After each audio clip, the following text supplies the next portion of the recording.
When's the last time that you took a look at your mental diet? It seems like everybody is focused on our food diets, what we're putting in our body, the exercise that we're getting. Well, what are your mental macros?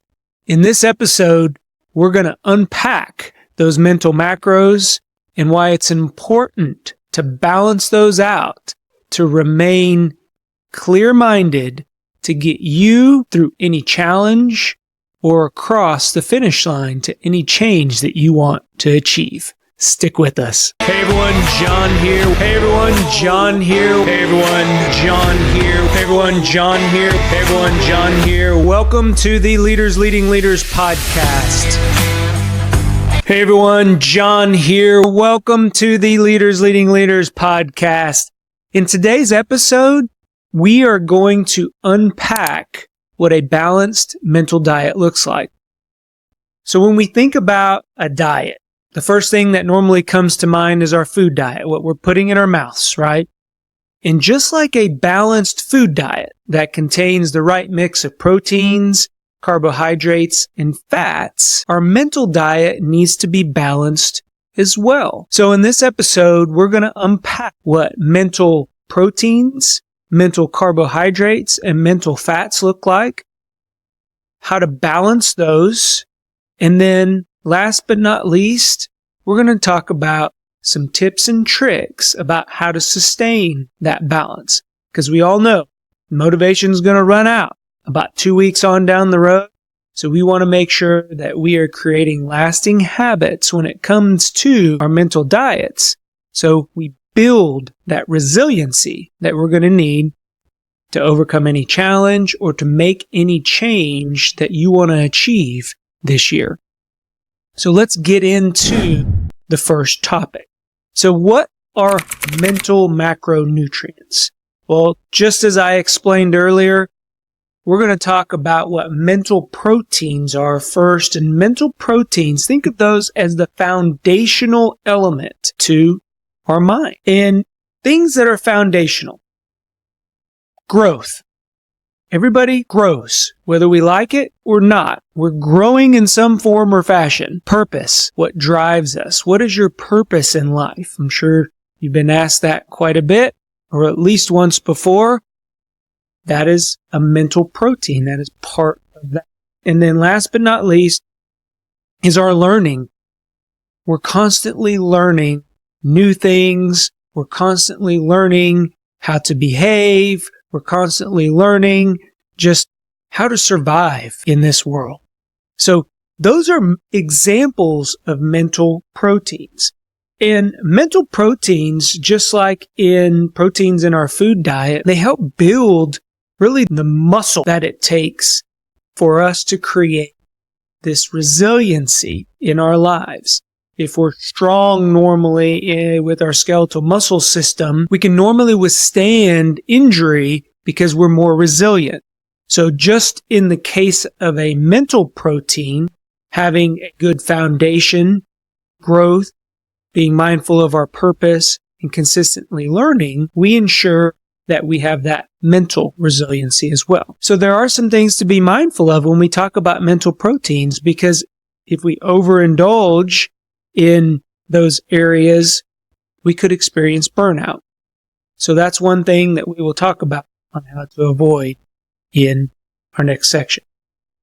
The second macronutrient that we're going to talk about are mental carbohydrates. So again, just like a carbohydrate is in our food diet, these are quick energy sources. These are going to give us that quick burst and then either a crash or just a slow, steady decline. So when we talk about mental carbs, we're talking about entertainment. What do you do for fun? What do you like, whether it's by yourself or out with friends, our social interactions. And then last but not least, our hobbies. So those things that bring us that quick energy burst. I think of things that, my hobbies that I love to do. One is running. Another one is game nights with the family. So it adds in the hobby piece and it adds in that social interaction. So those are going to be quick energy sources to get you boosted and ready to go. So if we overindulge, though, in our mental carbohydrates, it could leave us with a feeling of being unproductive because we're doing too much entertainment, we're spending too much time in our hobbies, and we're not getting anywhere. So that is something that we'll also talk about in the next section. And then the third macronutrient, of course, is our mental fats. So here, these mental fats, they are slower burning. I don't know about any of you out there that have gone through any weight loss challenge or just trying to get those problem areas a little bit slimmer. Takes a little bit more time, right? Well, there's a reason for that because fats are slower burning when it comes to our caloric kind of value and eating those out. So when we talk about mental fats, we're talking about things like rest. We're talking about things like mindfulness activities and those self-care type things that we treat ourselves to, again, to get that mental kind of well-being back into order. And we don't see an immediate response. If you haven't been sleeping well and then the next day you sleep for 12 hours, our bodies don't catch up like that. It takes a sustained amount of sleep, which recommended 7 to 8 hours of sleep a night to make sure that our mind body is ready to go, ready to combat any type of fatigue or anything that else comes on. But this is going to happen over time, so it's slower burning. So this is why it's categorized in mental fat or read. So those are the three: mental proteins, mental carbs, and mental fats. Similar to what we talk about in the food world. So let's talk about what this imbalance looks like. And this is something. Take out your journal because, again, I want you guys proactively, not just listening, but actually doing. These are going to be your takeaways for today's episode. And I want you to ask yourself these questions. What areas do you feel drained? Okay, so again, going back to, growing. Are you growing too fast? When we grow too fast, we get those growing pains. If any of you can remember those or has children that are going through those, that's what's happening. Our body is growing and it causes those aches and pains. So what areas are you feeling drained in? Maybe you're growing too fast, or maybe you're not growing too fast, or you've lost sight of your purpose in life. And you kind of just feel like you're stuck in the mud. Or maybe you quit developing yourself. You've quit learning. That can cause that feeling of stagnation, complacency. So ask yourself, what are areas that you feel drained in? May mean that you may need more mental proteins in your diet. So that's the first question to ask yourself. The second question, are you frequently distracted? And I will tell you that I fall into this category because I'll start a task and then it's like squirrel, something else happens and I get going on something else, right? So again, these are areas, remember, that lead to mental carbohydrates. So that's that quick energy sources. These are the entertainment pieces. You're always out there trying to look for a good time. I am. Are you always out there looking for social interactions? I will put a social interaction in front of checking my email any day of the week. And then what are your hobbies? Are your hobbies overtaking the work that you need to do to actually create income, create wealth, all of those things? So the question, are you frequently becoming distracted by your hobbies, your social interactions, or your entertainment? In that case, you may need to par back on your mental carbohydrates. And then the third one, so are you feeling unmotivated? Are you not getting enough sleep? Are you not doing enough self-care? Whatever that looks like for you. These areas are where you may need to increase your mental fat intake because of the fact that you just don't have the urge to go and get things done. And a lot of times we fall into that rut when we lose sight of the fact that our mental awareness just isn't there. Maybe lack of sleep, or it may be to the fact that we're just not spending enough time taking care of ourselves. And you know that I'm very big on the fact that you need to prioritize yourself, because how are you able to go take care of anybody else and help get them to where they're going if you're not taking care of yourself? So those three questions, journal them down, write out. 1, where are you feeling drained in? are going to be your mental proteins. 2, what things frequently distract you.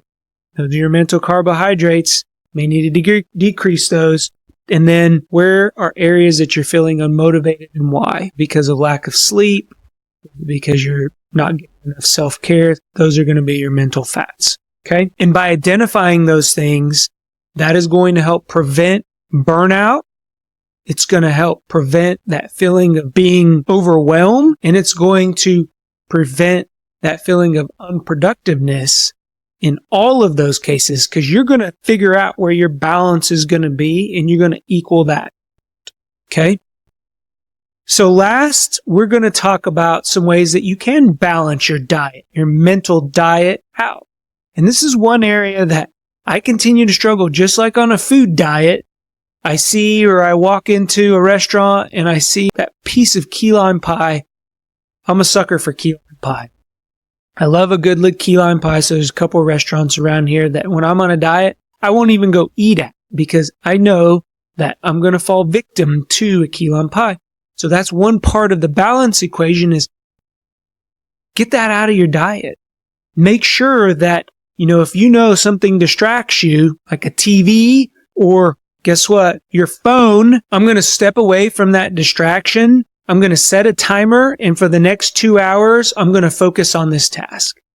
And then after those 2 hours, you can pick up that phone, you can go do whatever you want to do and be as distracted as you want to. So take away first the distraction that or take away that imbalance. Or you may have to add in things like learning opportunities. What are you doing to create that environment to continuously learn and grow? I've mentioned several things. Podcasts. I've tuned out radio. So instead of radio, I listen to podcasts or I listen to Audible books. Those are the 2 things that I feel have helped my growth. So I've added in that mental protein that builds that foundation. 8 hours of sleep. This is a challenge for me, but I continually try to reach 8 hours of sleep every single night. So those are areas that I've added back into my diet. And another technique that I love to use is this 80-20 rule. We can't be 100% all the time. 100% is a high bar to hold yourself to, standard to hold yourself to. So think of it as an 80-20 rule. 80% of your time, make sure that you are balancing out your mental diet. The other 20%, that's your cheat day. You go do whatever you want on that cheat day to reward yourself for sticking to the diet. Is that fair? I think it's pretty fair. And then adjust weekly. There are some weeks where work is going to wear you down, or maybe you got something going on at home that is going to wear you down. During that week, you may need a little bit more self-care than growth and learning. Or you may need a healthy distraction to get you through that week. So that's where you're going to add in some of those mental carbohydrates with social interactions. Maybe you need somebody to talk to. I'm the first one. Don't sit and waller in the mud by yourself. Bring on somebody in, and then hopefully you figure things out and you get out of that mud. You get out of that feeling of being stuck. Sometimes it just takes someone to listen to or bounce some ideas off. But do that weekly. Balance that diet out. For example, if you're traveling. If you're traveling, you may not be able to stick to that mental diet than if you were at home in your surroundings that you're comfortable with. So those are some tips and techniques to make sure that you're balancing out that mental diet. I really enjoyed today's episode. I'm a big health nut with the macronutrients into my diet and exercise. So I thought it was fitting that we would just apply it to our mental diets, because a lot of times we don't think about that. We don't think about the mental health that goes into making sure that we're resilient in a way to where we can overcome those mental challenges, just like we're resilient in a way where we can overcome those physical challenges with the food that we're putting in our body. I hope this helps somebody. I believe in you that you can balance out your mental diet. Go be great. Talk to everyone later. Bye-bye. If you like what you're hearing, do us a favor. Click on that subscribe button, give us a thumbs up, or leave a comment. That lets us know that what we are putting out benefits you. If you want additional information or resources or learn how to work with me, head on over to thejohnespinosa.com, because when we become better versions of ourselves, it helps us get others to where they're going. Go be great.